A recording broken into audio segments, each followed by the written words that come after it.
Touch Kulu.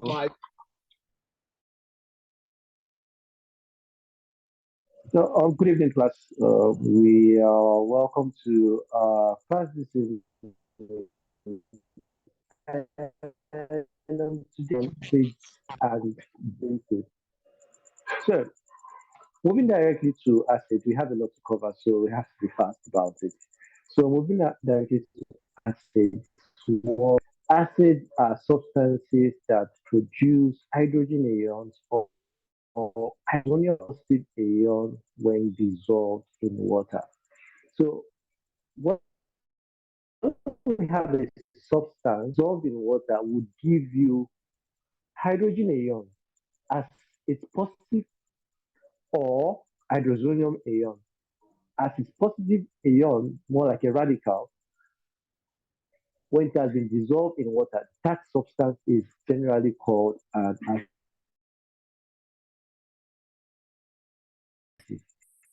Obviously, you will not see the hydrogen that will be seen in light. Now, acids are generally classified two types. We have the organic acids and the acids. The organic acids are from natural products like your milk, your fruits, oil, and other things like that. Now, how do you know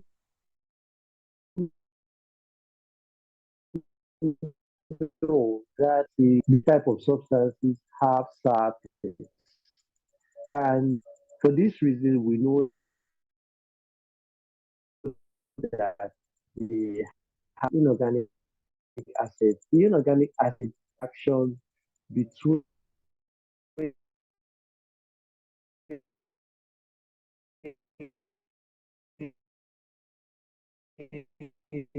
mineral element, the sulfur group. Now, the thing is, for these to be formed, there has to be a reaction between these mineral elements, and this reaction has to be carried out in the laboratory or in a chemical system occur naturally. That's the point. So we are naturally in this same product. The inorganic acids are formed. They have to be made of a tree of these organic and inorganic acids. The table above shows some substances that have these organic acids in them. For example, your lemon juice and ascorbic acid. Um, ascorbic acid is in yes, what we call vinegar. Vinegar also as ethanol or acetic acid. Then we have tamarind, which contains tartaric acid. Now, tamarind is something that is not common everywhere. It's part of the citric family. It's in size. It's found majorly in the north though. So they take it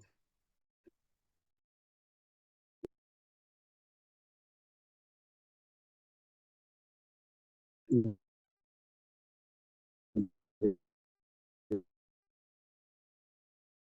the north with that stage. Then it contains lactic acid, so for one of the acids. Organic acid, we have the hydrochloric acid, the tetraoxosulfuric acid. We also have the nitric acid, which is HNO. Uh,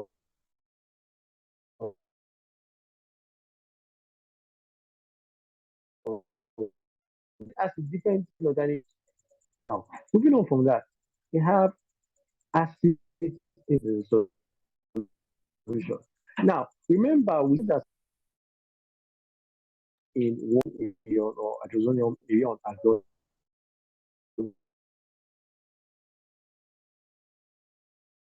or C ion. So we have the positive side and negative side. The positive side has to be the hydrogen or the hydrozonium, and the negative side will be the remaining part of the acid. Now, based on this process that is involved, we have what organization to give its various ions that are its components. So when ionization have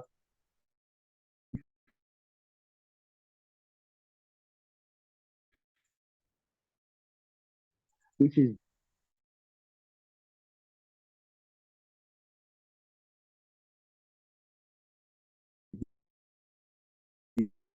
and this ion acid or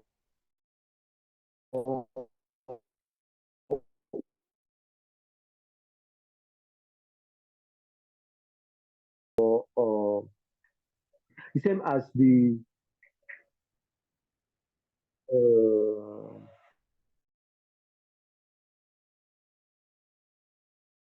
when it undergoes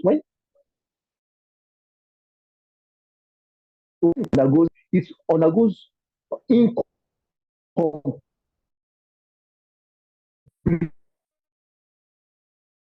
ionization. I hope that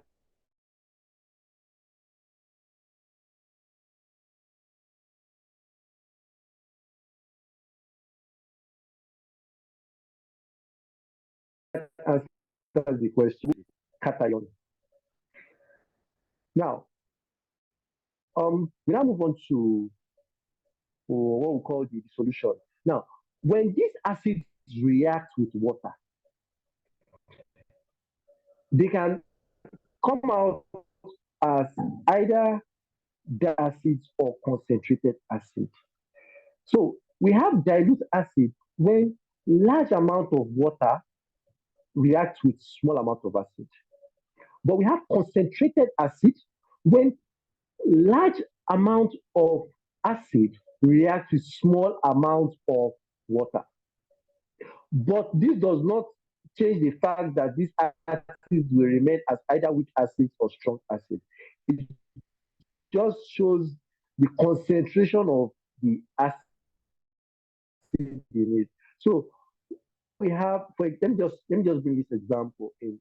Say you have a cube of sugar and you put it in a bucket of water. Obviously, you will not really get the taste of the sugar there. So that kind of solution will be a dilute solution. However, say you have like a cup of sugar and you dissolve it in another cup of sugar of the same size. Obviously, it will dissolve a bit. However, it will be concentrated. So that's the difference between concentrated acid and dilute acid. And I hope that doesn't interfere with the difference between strong acid and weak acid. I'll take that again. For strong acid ionize completely in water to give their individual ions. And when the ionization takes place in strong acid, there will be no hydrogen ion or no hydrogen atom at all in the cation. But for weak acids, when ionization takes place, we will still have some of the hydrogen atoms present in the cation. Therefore, that is incomplete ionization. Now, this is a table that shows the difference between the strong acids and the weak acids. We have on the left-hand side these strong acids that dissociate completely in water. You see the first example there, that of HNO3, which is also known as nitric acid. You see, when it ionizes, you have H plus and NO3 minus. So that means on that NO3 side, which is the cation, we do not have any hydrogen there. And this is what happens in other acids like your hydrochloric acid, hydrobromic acid, hydro, iodic acid, and the rest, all of that on that list. All of those are strong acids. But for the weak acids, we have examples here, ethanoic acid, as we see down there. Now, when ethanoic acid undergoes ionization, the we have the hydrogen on one side, and then we still have CH3COO minus. So that tells us that not all the hydrogen ions move out. Then we still have your hydrochloric acid. It's also a weak acid because some of the hydrogen ions, positive ions, still remains on the other side. So these are the examples of your acids and your weak acids. Most weak acids are organic acids. Most weak acids are organic acids. So the example there, even your benzoic acid, which is organic, is also part of the weak acids. So now that moves us to what we call basicity of acid. Basicity of acid. So far, I don't know if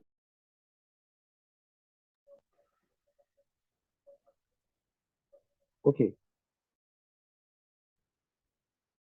So is the total number of replaceable hydrogen ion in one molecule of acid. The total number of replaceable hydrogen ion in one molecule of acid. Now we see uric acid, sulfuric acid, there, and when hydrochloric acid ionization minus. When phosphoric acid undergoes ionization, we have 3H plus and then 4, 3 minus. Now, what do we call this? When the hydrogen ion is just one, it is monobasic. When it is two, when it is three, however, it is basic. So the basicity is determined by the number of zinc that can be replaced. However, we have to be very careful about this. For ethanoic acid, like we said before, which undergoes incomplete ionization, it is monobasic because the remaining three atoms of hydrogen that is present there do not move to the other side. They still remain in the cation side. So that one is monobasic. So it's good we actually try to determine, okay, this acid, is it monobasic, dibasic, or tribasic? Although this question doesn't feature much, but the knowledge is very, very important. That moves us to the law of acids. Acids, they have surface. That's it, have surface. Now, that will take us back to our knowledge of our fruits. Our ripe mango, orange, lime, lemon, sir. So that tells you that most of these fruits are acidic.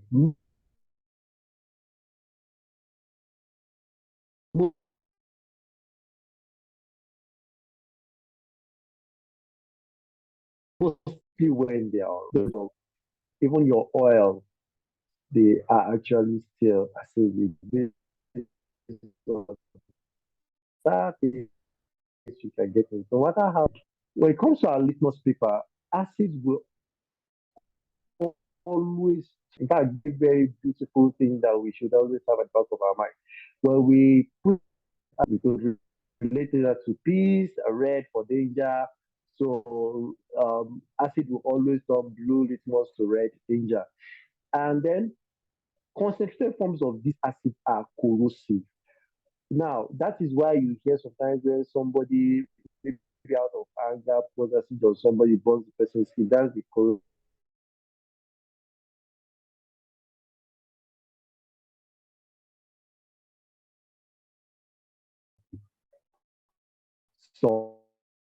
properties of acid. Now, what about the chemical properties of acid? Chemical properties. The first is that acids react with metals. And when they react with metals like zinc, magnesium, what they do is they produce or liberate hydrogen gas. Now, the point is, you see that equation of reaction there. Hydrochloric acid reacting with zinc. What happens is the zinc will now bind with the chlorine and thereby giving off the hydrogen. The zinc is displacing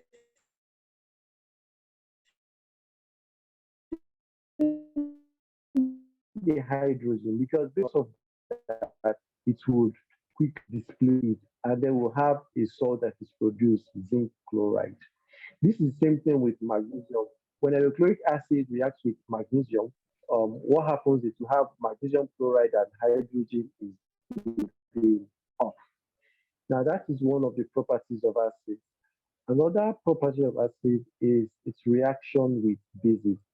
Normally, when acids react with bases, it will always give salt and water only.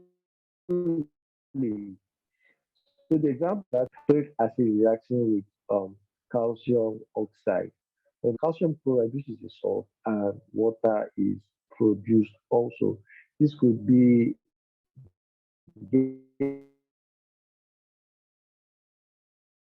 gaseous form in the aqueous form. When acids react with calcium carbonate, which could liberate carbon dioxide. For example, here, hydrochloric acid reacting with sodium carbonate, we have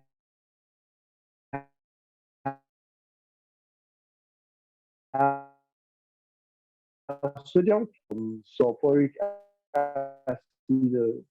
sulfuric acid. When time it reacts like that, we will still have our salt, water, and Z is giving us. So these are the chemical properties of acid.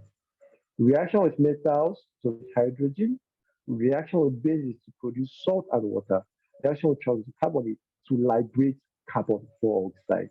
These are the main reactions. In fact, no matter how the reaction comes in, this is what you always have. So wherever we see an acid reacting to carbonate, we do know that we're giving off. That should help us in bringing out our equation of reaction. It's very important. Now, how are acids produced? Two, three major ways actually. The first is by dissolving an anhydride in water. What's an acid anhydride? An acid anhydride is um, a non-metal that contains an oxide. So if we do consider a periodic table, I believe we talked about periodic table in one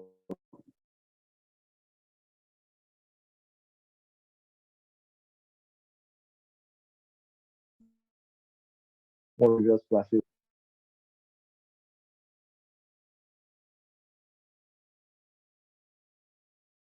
From some of that, so have sulfur oxide.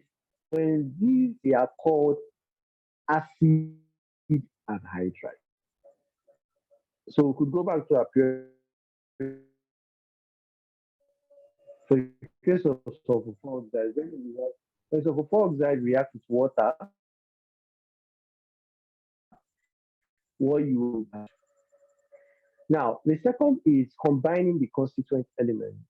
When we have hydrogen gas, reacting hydrogen gas with chlorine gas, what we'll have would be your hydrogen chloride gas. Now, when we have hydrogen chloride gas, if we now react this gas with water or pass this gas through water, what we will now have will be hydrochloric acid, bromine. By the time we react hydrogen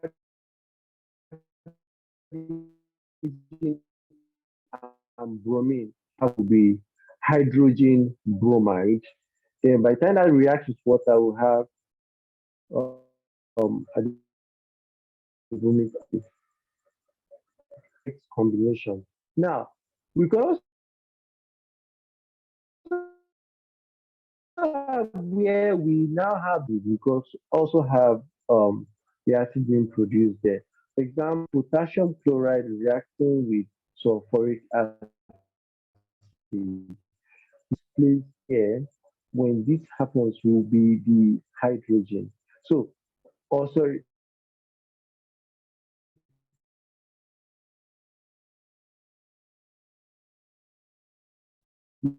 yes, the hydrogen will be water combining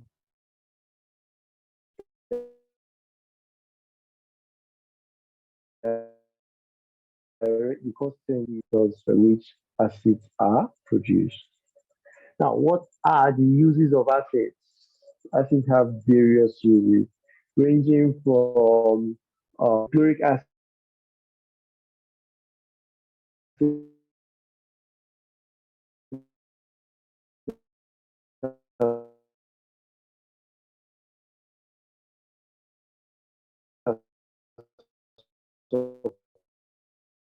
foreign agents required in oil refineries in production of petroleum. Then nitrate is a source of nitrogen. It is used in producing fertilizers and even explosives. Tartaric acid is used in making baking soda.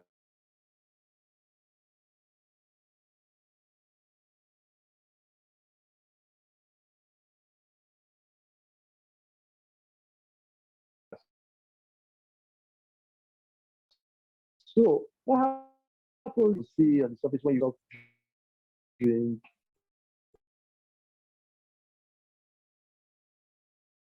well?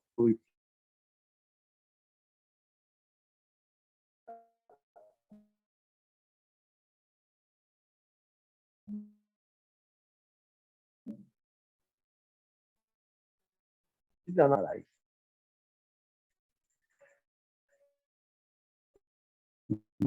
Bases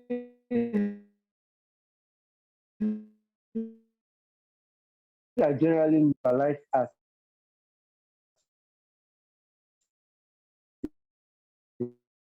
like hydroxide to form salt and water.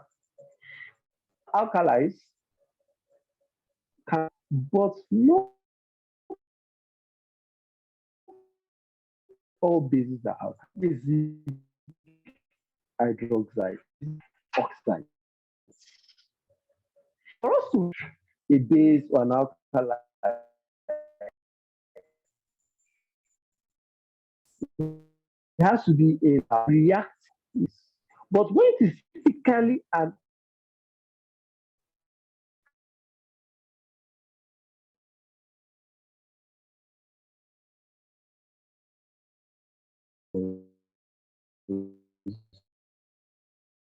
reaction will actually occur.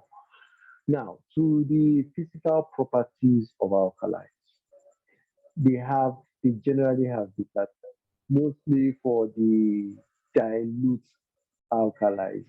For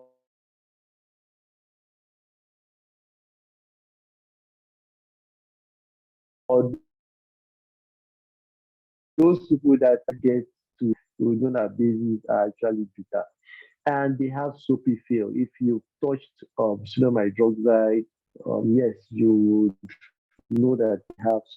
So they also turn blue litmus. Sorry, they turn red litmus to blue. Unlike your acids that will turn blue litmus to red, bases will turn red litmus to blue. And concentrated forms of these acids, such as your, sorry, of the hydroxide and potassium hydroxide, are actually corrosive. Tongue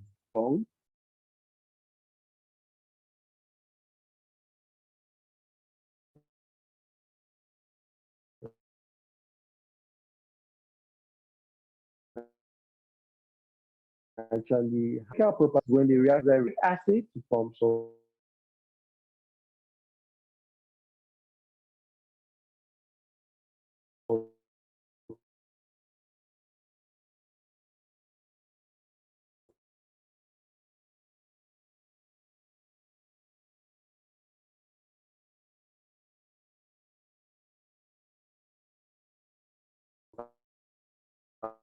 water. Reaction acid and reaction with ammonium salt. Reaction with acid normally is neutralization reaction, while for this with ammonium salt gives off ammonia gas. Now, what are the uses of bases? Bases are used in manufacture of soap, your hydroxide and your potassium hydroxide. Now, for those people that use this local soap, you will notice that um, obviously soaps have soapy feel,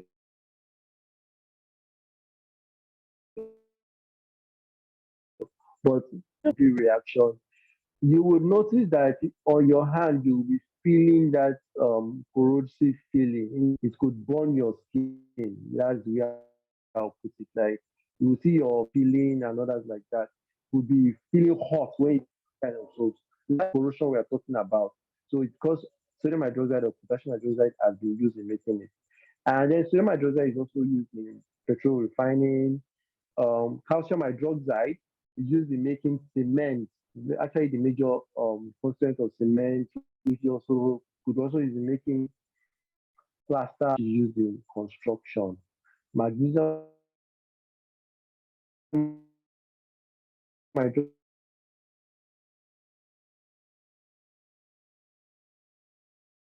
is just ammonia is used of base. Now that how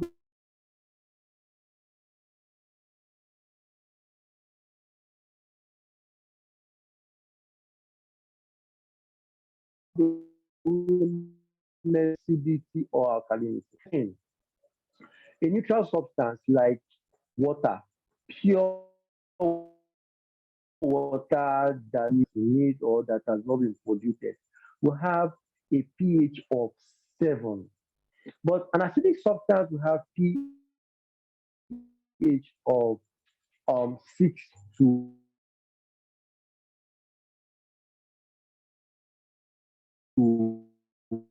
0. In fact, it has a pH of 1.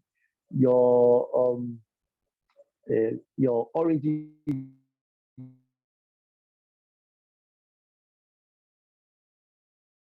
and other things like is one alkaline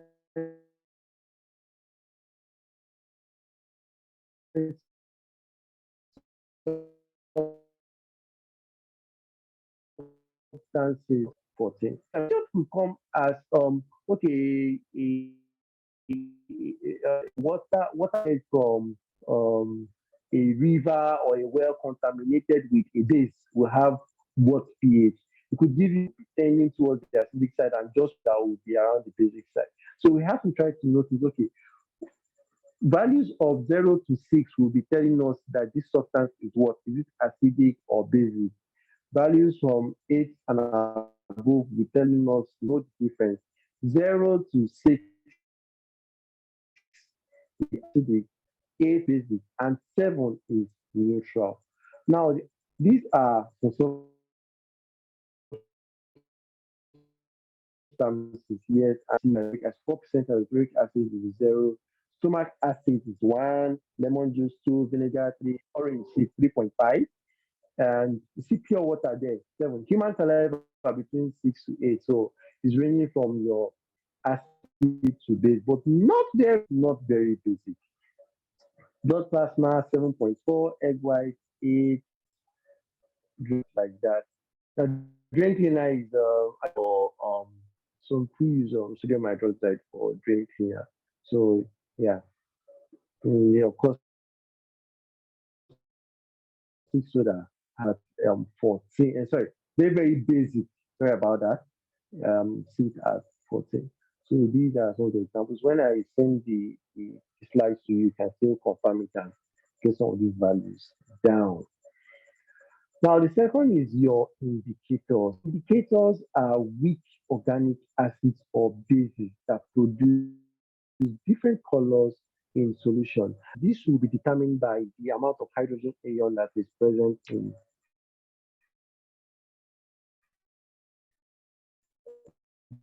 the substance. Also, something we will call the indicator. Universal indicator is a substance solution depending on what we are talking about. Now, indicators, we have methyl orange, very acidic. Methyl orange will give red color. And when it starts tending towards the and around 6, it gives orange color. But in a basic solution and actually at neutral, it will be yellow. Now, what about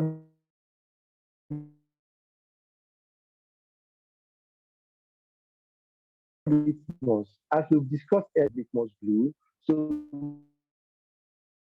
we see that 1 to 6 will be red. Neutral, which will be having purple color, which is kind of like in between the acid and the base. But then at and up to 14, it will be blue. And even the blue is still determined the substance.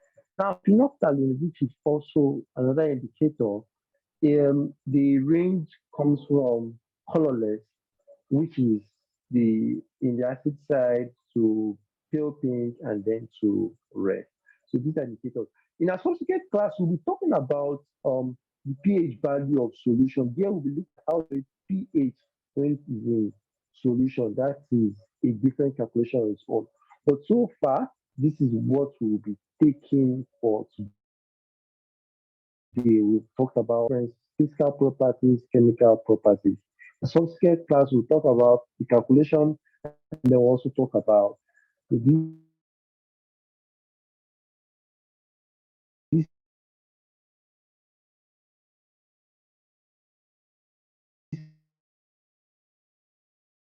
is what we have as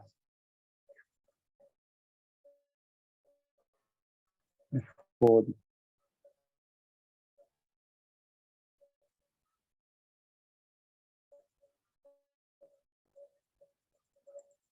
okay.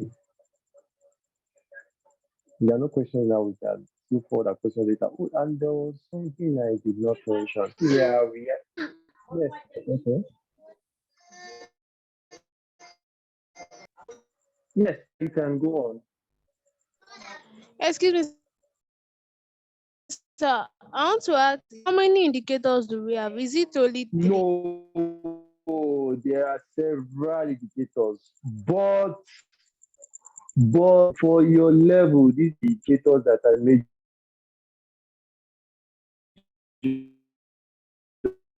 majorly used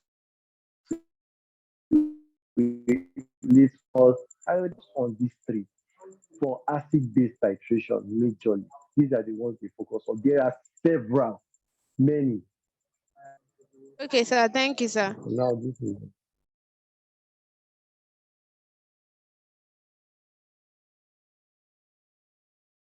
okay. I missed out is in case you are asked how do you react acid with water? Please, when you are trying to make an acid to become dilute, please, you do not pour acid inside water. I repeat, you do not pour acid inside water. However, you pour gradually.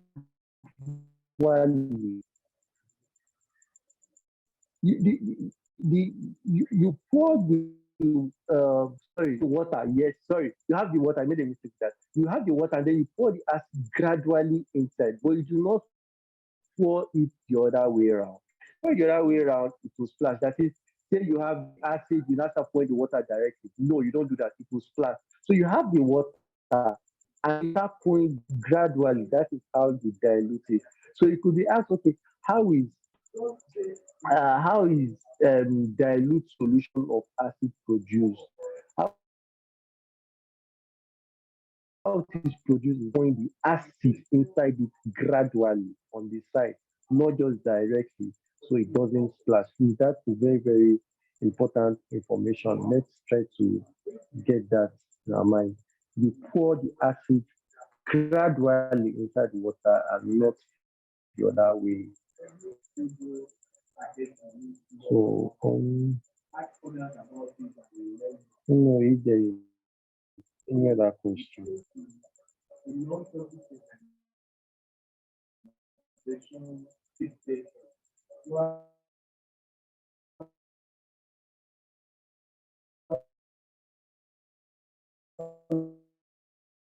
Yeah. Any question, please?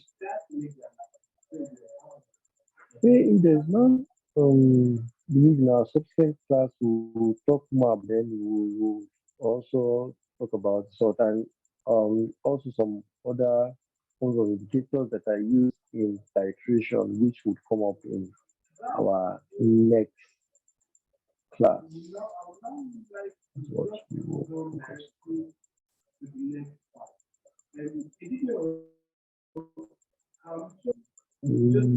Class is still open, so